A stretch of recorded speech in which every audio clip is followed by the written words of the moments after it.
Well, hello, Rabbi Akiva. Welcome back. So good to see you. And Hey. I'm really happy to see you, but I'm so interested into what is going on behind you.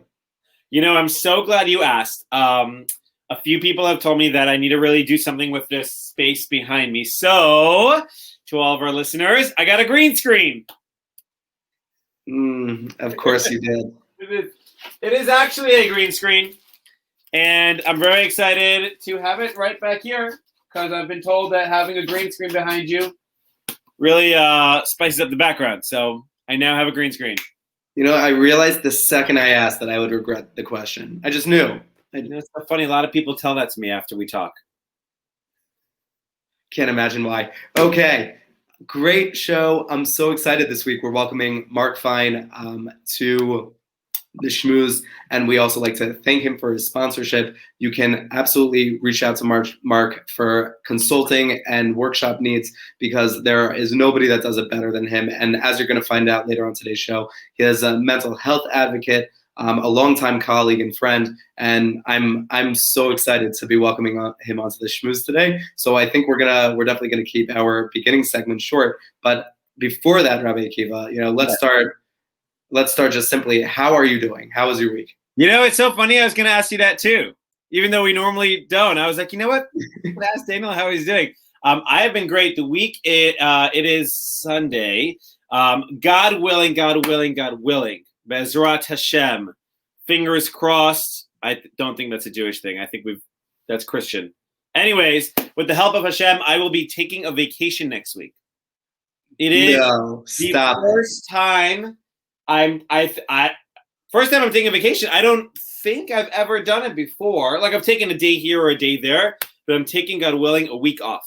I don't think I've ever done it before, which is not something to be proud of. And now that I'm doing it, and I haven't even done it yet, like we're waiting to see what the weather. It looks like the weather should be fine.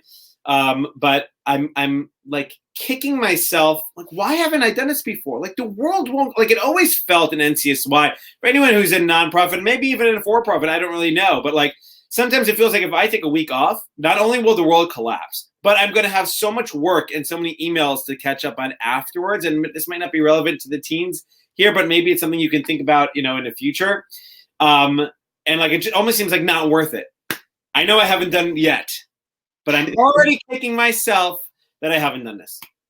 And I think it's COVID. I think it took COVID, talk about mental wellness. It took COVID for me to realize that, like, it's okay. It's okay. The world won't collapse. My program won't stop. There'll be a few more emails, and that's okay. It's worth it. Meaning, yeah, it's like a sacrifice, but it's worth it for the week that, like, I'm already so excited to take off and just spend time with my family. Please, everyone, learn from my mistakes. When you get into the working world, don't run the rat race. Don't get that hamster wheel going all the time and the pressure to go more and more and more. We have Shabbos. That's a natural break. But take your vacation days. You know how many vacation days I have? I have dozens and dozens and dozens of vacation days. Literally. Saved up. I never used it. I'm so proud of you. For the record, I always win the rat race, which is why I can't get out of it. Like I need to maintain my title. I've also never taken vacation. I've never. Well, it sounds like, Daniel, you take a leaf out of my book, and we should both be taking. You know what? Why don't you leaf out of the book? A page. And you take a leaf. Why don't you take the vacation first, and then let me know how it goes? You know what? I'm going to be going live from an RV, God willing, next week on the Schmooze. So you'll hear all about the vacation. Wow, I have a feeling you and I have very different styles of vacation. Well, there's only one way to find out, and it's for you to take some days off. Without further ado. Yes. So excited to welcome the one and only Marc Fein to the Schmooze. Well, I am super excited to bring on Marc Fein, mental health, mental wellness activist. He runs workshops literally, I would say all over the world right now because of Zoom, but I know certainly all over North America. A good friend of mine. We go back many, many, many years. What do you say, Daniel? I know you know him also for many years. Should we bring him in, or we can backstage? No, we'll bring him in. We'll bring him in. Okay, hey. Welcome so much to the Schmooze. Wow, that didn't make sense, but welcome. We are so excited to have you on the Schmooze. It is our great pleasure, and thank God we all have a ton of experiences that we won't spend so much time going back onto for a lot of reasons. but it's really great to hear, and we can't I'm wait to okay hear all going the back amazing. and talking about all of them. I'm pretty sure Well, Akiva is also Geller. No. I would hate to speak for Akiva, so we're not going to go there. But it's great to hear you, and we cannot wait to hear all the amazing things you're up to.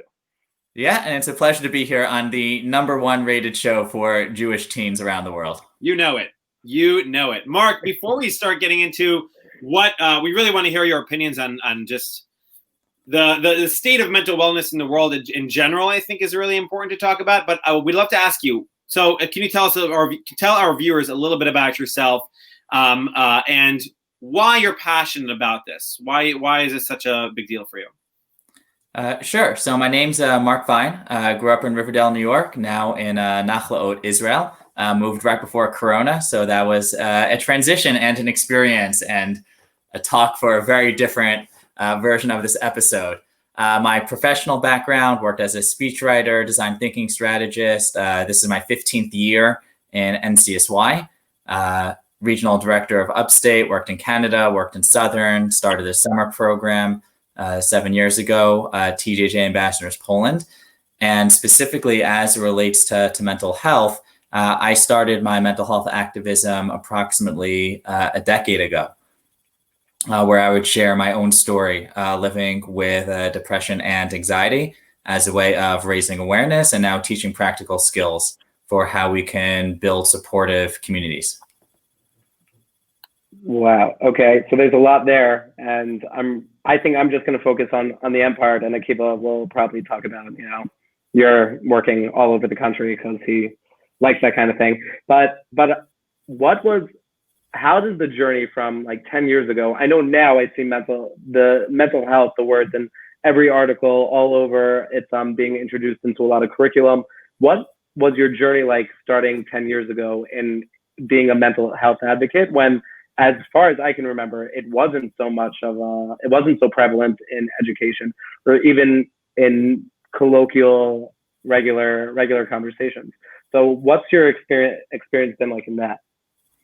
Yeah, so I'm going to focus specifically on the Jewish community and move out to the broader community because I think there have been parallel trends. Within the Jewish community a decade ago, there were maybe 3 or 4 people that were speaking publicly about their experiences. You had Rav Nati Helfgott in the early to mid 90s wrote at the time, which was a groundbreaking article about his own experience living with depression, which especially as a rabbinic figure was groundbreaking at the time. You had Ephraim Epstein founded an organization called Elijah's Journey, which was focused on suicide prevention in the Jewish community, and that was pretty much it.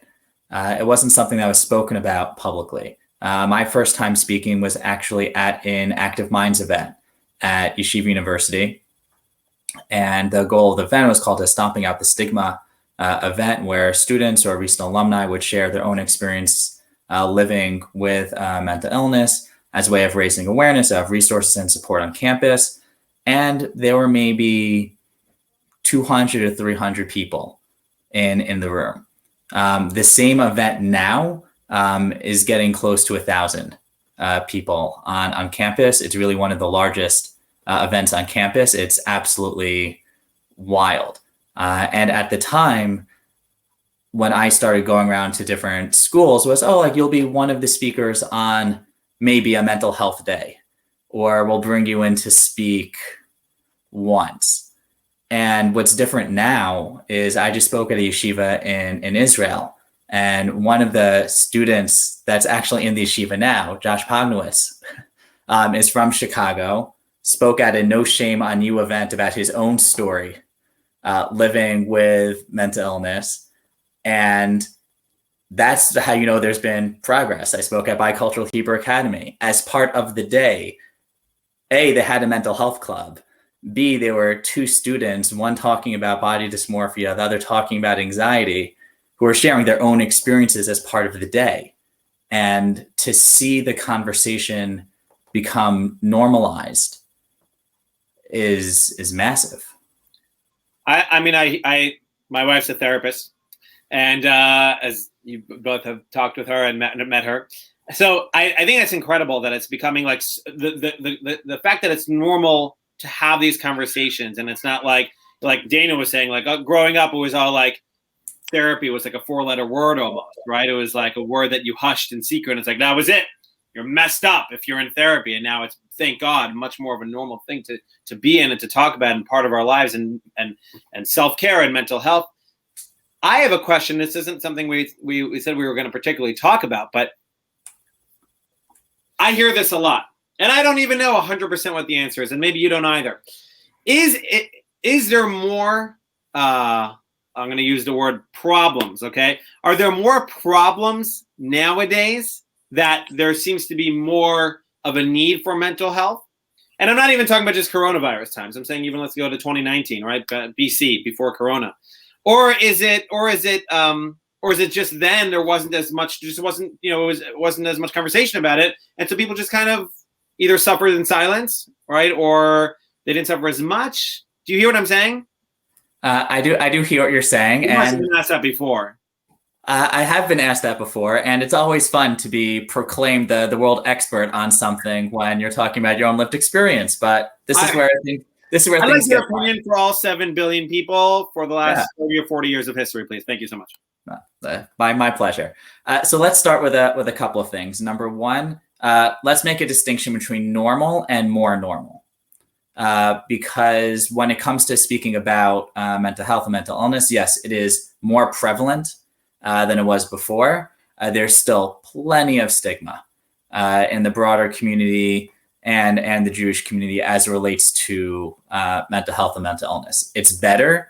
We're definitely not all the way there yet. And when you talk to people in general, but especially teens, oh, why aren't they more open about it? You'll hear a lot of the same. I don't want to be a burden. I feel guilty about it. It can happen to other people, but not to me. It's not who I am. I don't know who to go to. There's still a lot of access issues as well. So we both get to celebrate the progress that's been made and acknowledge that there's a lot of work that still gets to be done. In terms of your specific question, is there more? How has the world changed? So according to the National Alliance on Mental Illness, 25% of adolescents will suffer from a major mental health disorder. Of those, 50%, 50, don't ask for support. That's currently where we are. But what did those numbers look like 30 years ago or 20 years ago? So I'm sure a quick Google search could turn that up. Daniel, go to the next question. Right? Don't you guys have a research monkey that can go behind and? Our monkey's off. He's taking a COVID break. Okay, he's on chalat. Also, there's only 2 more.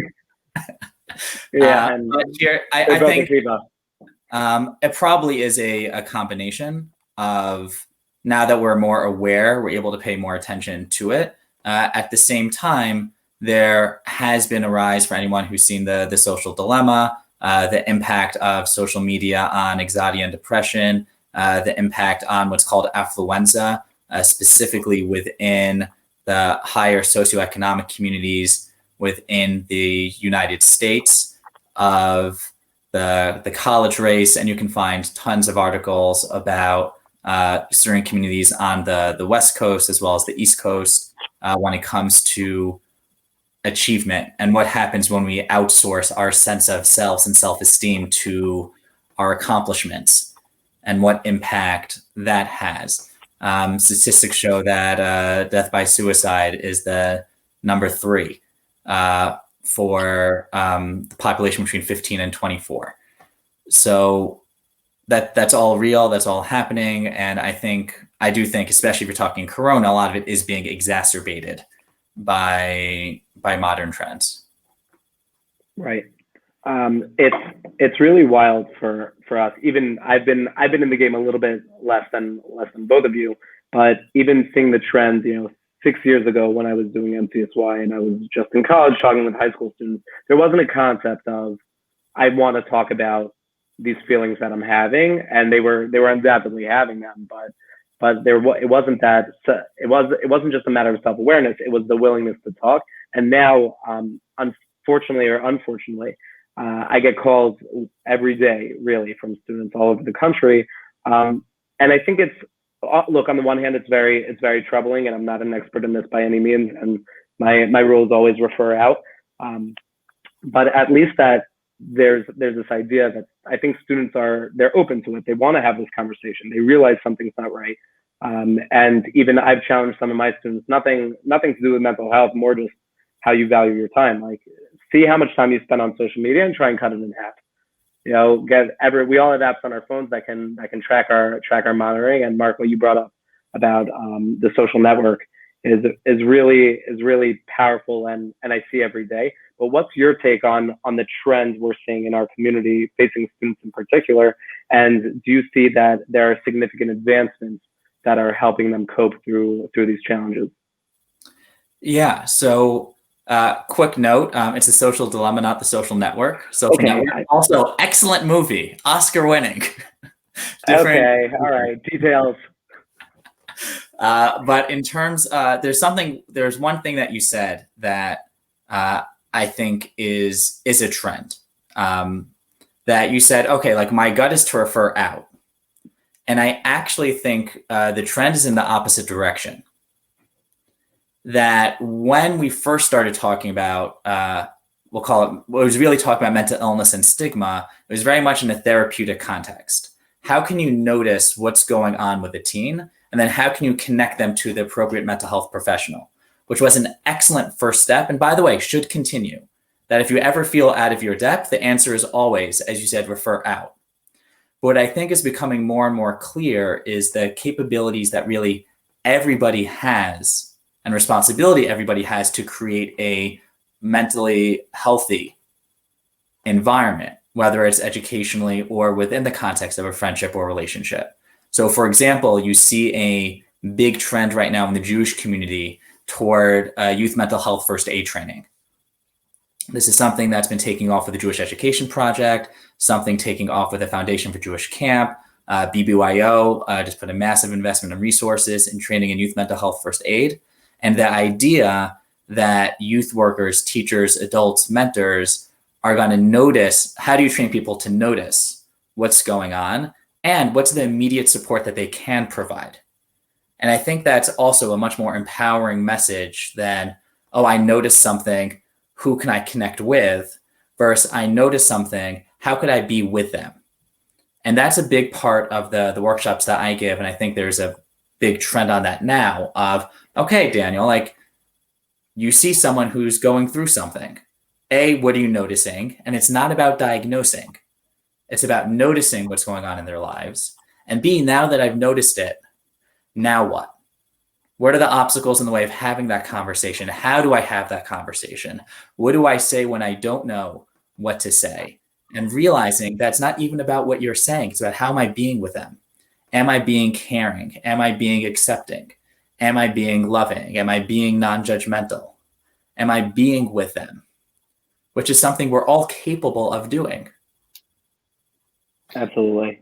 One thing, Akiva, I know we didn't discuss it first, but one of the things, I know Mark's part of a lot of initiatives, and we definitely don't have time to get into all of them, but one of them that absolutely, it made me so proud to be part of the community and to know Mark, because I know how involved he is in these things. But this year over Pesach and Corona, Pesach was definitely a challenging time for so many, as they weren't able to forget travel and go see Israel or go on their luxurious programs, but just to be together with family. I had so many friends, and really I knew way too many people who were having Sadarim alone this year. And I saw Mark post a couple days before Pesach an amazing initiative in which people were keeping their phones on for the people who they knew would be isolated. You know, never before would I think people would, like Rebbeim of major communities, would be telling the community that they're keeping their phone on for Chag, for Yom Tov, but an amazing opportunity. And really, it gives me great pride when we talk about Mikamcha Yisrael, the greatness of the Jewish people and the Jewish community. Mark really brought it to light, this amazing opportunity that we were extending a lifeboat to people who were potentially in need. And I think just noticing that there's a need for it was definitely a great first step, and tremendous kudos to you, Mark. I knew it really was tremendously successful, and I heard a lot of amazing life-saving stories after the fact. So yasher kolach on that. Thank you. And just to, I guess, elaborate a little bit on what it was and why it's something all of us could do, is called the Pick Up Your Phone campaign. And it was basically a commitment and a pledge that if you call, I'll pick up the phone. But it was a little bit more than that because I call it the difference between an open door policy and an open heart policy. That an open door policy is my door is open, you can walk through whenever you like. And that's great. And it still puts the responsibility on the other person who's in that time of distress to walk through the door.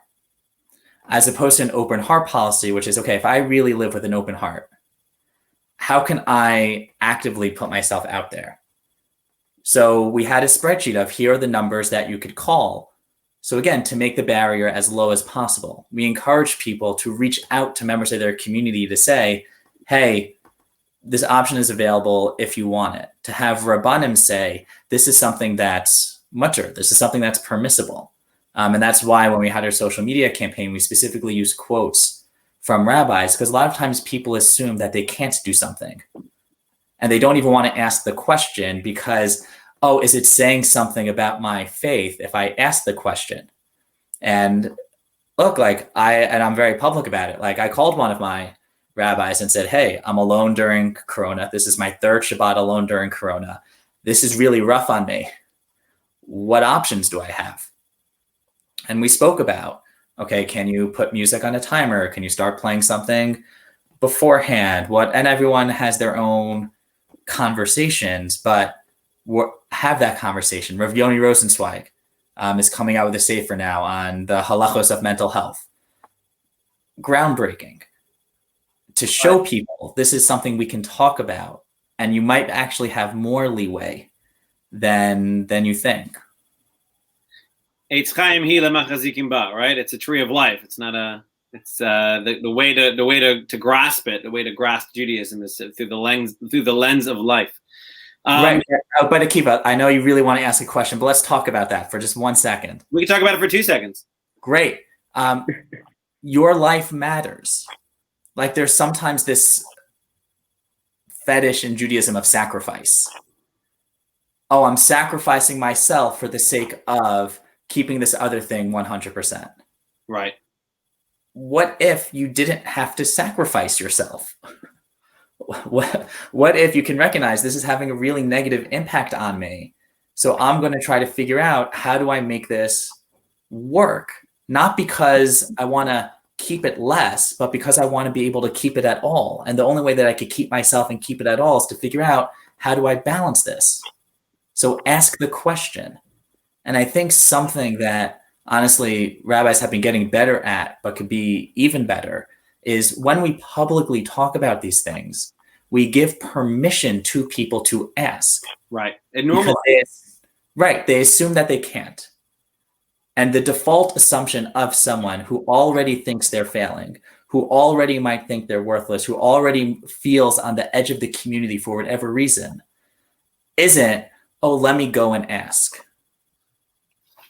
It isn't, let me try. It's, I'm already here, so I'm here and nothing's going to change. So it's up to the people who are leaders within the community to take responsibility, to speak for those who might not share their voice publicly for so many reasons and say, this is okay. Not just this is okay for you to ask, but this is okay halachically and encourage halachically. What you're saying is there's still work to be done. There's always work to be done. Again, you can reach out to Marc for before we wrap up with just one more question. We'll try to keep it short. Wrap up. We're just getting started. That's okay. We could do an hour. We could do an hour show, but we can't. We'll wrap up with one more question. But again, contact Marc if you want to maybe organize one of those first aid mental health in your community for your synagogue or youth group or whatever that may be. Contact Marc. His email is floating down right here below us. Or I would venture to say probably just reach out to Marc for anything. He's a nice guy. Be like, hey, Marc, what's your favorite? Marc, I know that wasn't part of our agreement here, so I'm going to apologize on behalf of Akiva for offering you up as everybody's friend in the world. But he happens to not be wrong about the premise this time. Also that he's a nice guy. I feel like we can all agree. Maybe it's nice that Rabbi Akiva is so generous with other people's time. That's what I appreciate and acknowledge. Thank you, Rabbi Akiva, for your generosity. That's what I am known for, my generosity. Here we go. Our last question to you. What piece of advice might you have for the Jewish teen of today. Okay, the Jewish teen of today is after almost a year. Okay, we had Purim right before lockdown. Maybe it was during lockdown, depending on parts of the world you were in. For our international audience, but certainly Pesach was locked down for everybody, and we're coming on in a year. We're coming on 365 days pretty soon. What advice do you have for the layman, the average Jewish teen who's just sick of binge watching Netflix and Disney Plus has already been all watched, and I know all the songs to Mulan already? I might just be describing me at this point. What advice do you have that you could share with us? So Lupin just came out on Netflix. Yeah. I recommend. You couldn't have binged it yet. It only came out a week ago. I saw it. Which means it was probably binged, and it was excellent. Yeah.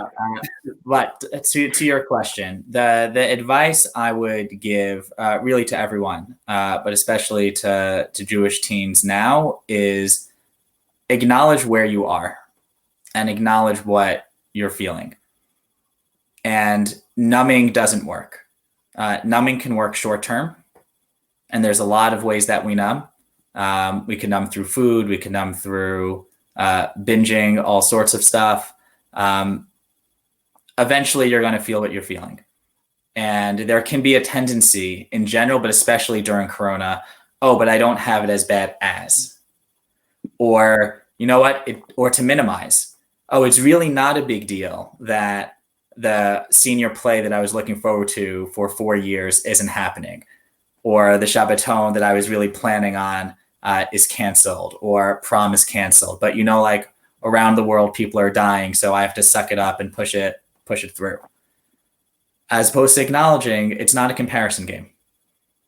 It's you can both acknowledge your loss, feel your loss, and feel the losses that everyone else is having. And I think there's a lot of, I'm going to disconnect. I'm going to go into my own world. This is all awful. In those moments of disconnection, who or what can you connect with? What can you add? Okay, there's so much in your world that you don't have control over. What do I have control over? What can I do? And it's really both of those thoughts that seem contradictory, but really it's just life, is how can I acknowledge what I've lost and feel that? And how could I also see, here's what I still have, and how could I build off of that? And if you have the ability to do that, amazing. And if you don't, that's also okay. Who can you call that can support you in this moment in getting you to where you want to be? And who can you be that person for? Pay it forward. Yeah. Because ultimately it's all about connection. Wow. We say wow a lot in this show. Thank you, Mark. Dana.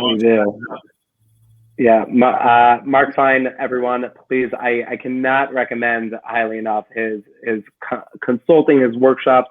Just bring him in to talk about anything. Mark's ability to connect with students, and to his credit, it's out of genuine care. There are plenty of speakers in the Jewish world, and many of them are phenomenal, and they go around and give a great talk. But I've seen the empathy you feel from Mark's presentations are truly just unparalleled, and I highly recommend it. So please reach out to him. Mark, thank you so much for joining us, sharing parts of your experience, your pearls of wisdom. Can't wait for us all to get together in Yerushalayim, God willing, whenever this lockdown ends. It should be Bimhera V'Yameinu, and God willing, we should only have very good things to talk about in the future, and all of our efforts should pay off as we continue to work in the Jewish world. So, Mark, thank you so much. Man, have a great night, everyone. Good night, Mark. Okay. Wow. Wow. I know, but wow. Really? Let's just talk about this for a second. To think, when we see the evolution of the discussion of mental health in our community over really just the past 10 years alone, you're talking about major strides. It's true, and I don't want to get us started because we could talk like Mark said, literally for days. But it strides, but it also makes me sad that we have to. It's like, yes, it's great that we're talking about it, but it seems like we're also talking about it because there's more to talk about than there ever has been. And I Googled the numbers. The depression, anxiety is on a crazy rise. I don't know. I don't know what the answer is. And I think a part of that is definitely due to the pandemic, but even more so, Even before. Even before, 100%. And when we talk about the pressure we put onto people, and I know you and I discuss this ad nauseum, but just having like just genuine love for the people you work with, for the people around you, and that's all it is. Like this week was Rabbi Noach Weinberg's yard site, the founder of Eshet Torah. And when I read his book, I read his biography, and just Akiva, I know you have significant ties to Aish, and all that Rabbi Noach had to bring to the table. And I highly recommend people to watch his videos, learn from him. I derive tremendous inspiration from him. But the one thing more than anything that I think we can relate to that's meaningful is that his genuine love for all Jews all over the world. It didn't matter their background. Students came to him saying that they were completely agnostic, atheist, whatever it was, and he said, "I love you for who you are. You know, you're my brother, and that means I'm going to do anything I can for you." And that's very much a model wherever I go. You know, I don't care your hardships, your background, your trouble, whatever it is. I care for you the same, and I think that's something we can all bring to the table. I think Marc highlighted it beautifully, really, this week, and I'm looking forward to more schmoozing with him. But God willing, we should continue to commit ourselves. I think it's a tremendous feat, and God willing, it should only get better with time. On that note, today, January 24th, is National Compliments Day. I bet you didn't know that, but it is. You're in Israel, so it started the 25th for you, which means it's my son's birthday for you, but not yet for me. National Compliments Day. Daniel, I think you're a fantastic fellow. Wow, thank you. So, do I need to give one? Now you need to reciprocate. That's the whole point of a compliment, is you're fishing for the response. No, you don't actually have to respond. You can respond in the comments, Daniel. Last week, we asked the following question. Oh, come on. I literally am. Seriously? Yeah, seriously. It's buying local. Oh, my gosh. Literally, okay. Is it a mitzvah to buy local? You know what? Okay, it's 11 o'clock at night by me. It's 12 o'clock. Oh, it's midnight. I did not even realize that. Oh, wow. I have another hour. Happy birthday. Hey, it's 11:59.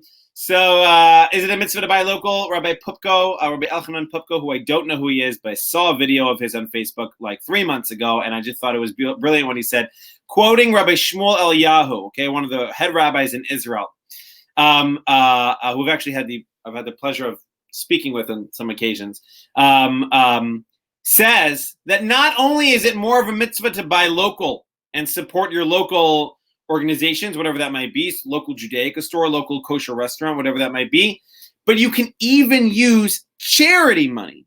You can even use your ma'aser money, your 10% that you're supposed to give to charity, to spend that extra money at your local store. So if it's, $9 to buy a Jewish book online on Amazon, it's real easy to just click through whatever, and it's $10 to go to your local Judaica store and buy the same book, you can use your Meiser money or your charity money, that dollar, because you might say, like, listen, I could buy it online for, let's say, $50 cheaper, whatever the good situation is. Yeah.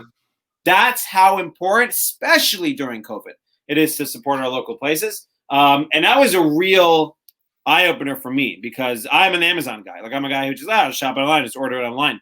And that's a real kick in the face.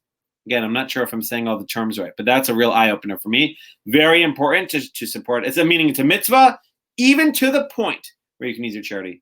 Daniel, I think it's important. Thank you. That was great. That was great, Rabbi. What's the question for next week? Why, I'm so glad you asked. Questions, please DM us. Any questions you might have that you want us to ask Marc, and we'll get an answer from him about mental wellness or about Judaism and mental wellness or whatever that might be. If you want it to be anonymous, DM us, and we won't say your name or whatever it might be. But let us know your thoughts. Beautiful. Amazing. Rabbi Akiva, thank you so much. A pleasure schmoozing with you. I'm looking forward to you realizing what a green screen is down the line. And no, you're halfway there. So God willing, the way there. It's clearly, think about it. A green screen makes your background more interesting and is a conversation starter. I feel like I've done all three of those things. You have yourself a great night, and we will see you next week.